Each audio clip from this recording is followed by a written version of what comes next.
બનાસકાંઠામાં ભારે વરસાદની આગાહીને લઈ કંટ્રોલ રૂમ શરૂ કરાયા। ડીસાના ધારાસભ્ય પ્રવીણભાઈ માળીએ કંટ્રોલ રૂમની લીધી મુલાકાત। મામલતદાર સાથે કંટ્રોલ રૂમને લઈ અને જો વધુ વરસાદ પડે તો પરિસ્થિતિ કેવી રીતે સામનો કરવો તેને લઈ ચર્ચા કરી।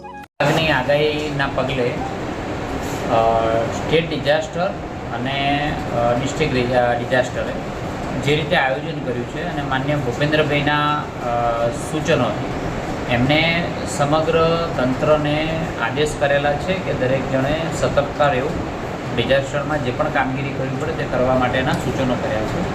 એના જ અંતર્ગત આજે હું કંટ્રોલ રૂમ એટલે ડીસા તાલુકાના કંટ્રોલ રૂમ મામલતદાર ઓફિસે આવેલો છું।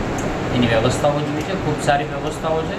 પ્રજાને જે પણ કંઈ મુશ્કેલી પડતી હોય તો આપણો જે સ્ટેટ ડિઝાસ્ટર દ્વારા દરેક તાલુકાએ એક નંબર આપેલો છે। એમાં ડીસાનો નંબર 02744222250।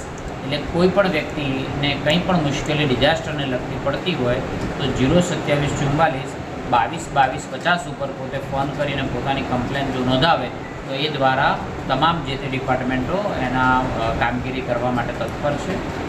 તમામ લોકોને હું વિનંતી કરું છું, આપણા મીડિયાના માધ્યમ દ્વારા પણ વિનંતી કરું છું, કુદરતે ખૂબ સારો વરસાદ આપણને આપ્યો છે પણ તકલીફ ન પડે એના માટેની વાત છે। પણ જ્યારે વરસાદ પડતો હોય ત્યારે તમામ મીડિયાના માધ્યમ દ્વારા એક વિનંતી કરું છું, આપણે વધુમાં વધુ પોતાના ખેતરમાં પડેલા વરસાદને કેચ ધ રેનના નામે ઝીલી લઈએ। વરસાદરૂપી પ્રસાદ ભગવાને જે આપણને આપ્યો છે એ બોર રિચાર્જ, કૂવા રિચાર્જ કરીએ। ખૂબ બધા લોકો કરી રહ્યા છે, એના વિડીયો પણ આવી રહ્યા છે, પણ કોઈ જાનહાનિ ન થાય એનું પણ ધ્યાન રાખીએ। કંઈ પણ મુશ્કેલી પડે તો આપણા ડિઝાસ્ટરની અંદર જણાવવા માટે વિનંતી કરું। તમામ પરિસ્થિતિને પહોંચી વળવા તંત્ર સજ્જ। મોડી રાતથી બનાસકાંઠા વરસાદની તોફાની બેટિંગ શરૂ થતા ડીસા વહીવટી તંત્ર પણ એલર્ટ। नीरज बोडाना, जी एक्सप्रेस न्यूज, डीसा। जी एक्सप्रेस न्यूज चैनल को सब्सक्राइब करना ना भूलें। ताज़ा अपडेट पाने के लिए बेल आइकन पर क्लिक जरूर करें। हर न्यूज़ को लाइक करें।